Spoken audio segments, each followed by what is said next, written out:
A Target 11 investigation uncovers lawmakers criminally charged yet still collecting their taxpayer-funded pension. You've heard the saying that crime doesn't pay. Well, in this case, it just might. Investigator Rick Earl has been crunching those numbers.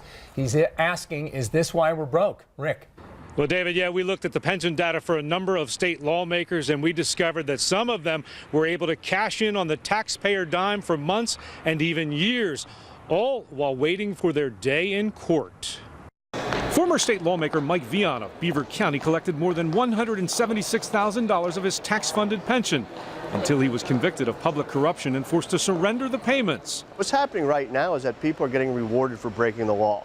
They are delaying their day of reckoning as long as possible. State employees charged with a crime are allowed to retire and collect their pensions until they are convicted of or plead guilty to certain crimes.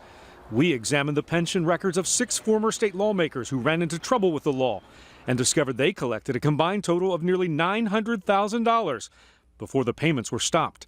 Former State Representative Stephen Stetler topped the list with $219,000. They've collected tens, if not hundreds of thousands of dollars on the taxpayer's dime, and you can't get it back.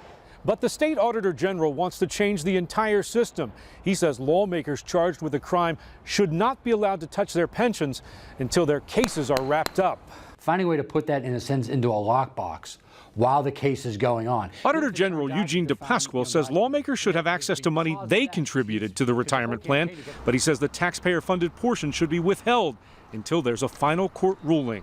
Then if it turns out that they're found, not guilty, innocent, whatever the situation would be, then they can get that money back. But if they are found guilty, since the taxpayers weren't funding them during the trial. And Target 11 discovered taxpayers continue to fund former State Senator Ray Musto of Luzerne County.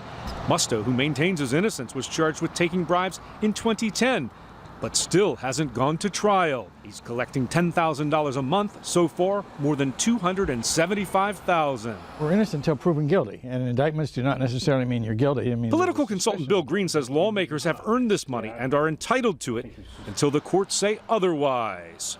People can be upset about it, but the fact is you're still eligible for it by law. Now, we also checked on the pension status of 2 high-profile lawmakers from our area. Both Bill DeWeese and Jane Ori did not retire and collect those monthly pension payments. They may, however, be eligible for their contributions minus any restitution once they're released from prison. Reporting live on the North Shore, Rick Earl, Channel 11 News. Hey, keep those story ideas coming. If you have thoughts about why we're broke, we'd like to hear them. You can email Rick at target11@WPXI.com.